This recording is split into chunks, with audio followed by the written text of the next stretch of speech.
Vegetable paneer core చేసుకున్నామండి. చూసారు కదా, నేను వెజిటబుల్స్ అన్నీ కట్ చేసుకున్నాను చక్కను. Beans, beetroot, potato, carrot, next cabbage, onions అండి కట్ చేసుకున్నాను. లోపల మనం తవా పెట్టుకున్నాం. తవా మీద కొంచెం గెయ్యి అండి, కొంచెం ఆయిల్ రెండు కలిపి నేను మిక్స్ చేసుకున్నాను. అందులో 2 క్రంచ్ చేసి గార్లిక్ క్లోవ్స్ వేసానండి. కొంచెం బ్లాక్ జీరా ఉంటుంది కదా, ఒక హాఫ్ స్పూన్ బ్లాక్ జీరా వేసాను. ఫ్రై అవుతూ ఉంటే ఇందులో మనము పన్నీర్ ఉంది కదండి, ఫ్రోజన్ పన్నీర్ ఉంటుంది కదా, అది డైరెక్ట్ అలా వేస్తానండి. నేను ఫ్రిడ్జ్లోకి తీసిందే, మనకి మెత్తబడిపోద్దు, ప్రాబ్లం లేదు. ఒకసారి ఇది నెయ్యి పట్టిన వెంటనే మనము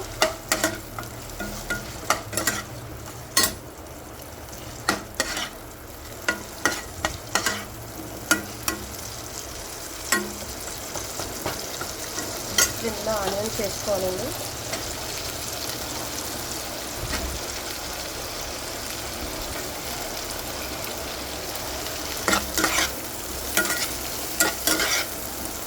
ఇది టమాటా రైస్ చాలా బాగుంటుందండి. కొంచెం ఆ టమాటా రైస్ కూడా చేస్తాను నెక్స్ట్ వీడియోలో, కర్రీ అయిపోయిన వెంటనే.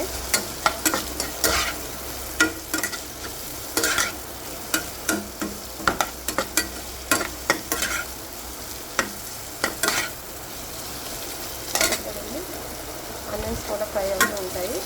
ఈ లోపల మనం ఏం చేయాలంటే కట్ చేసుకున్న వెజిటబుల్స్ ఉన్నాయి కదండి, వెజిటబుల్స్ అన్నీ ఇందులో వేసుకోవాలండి. మనం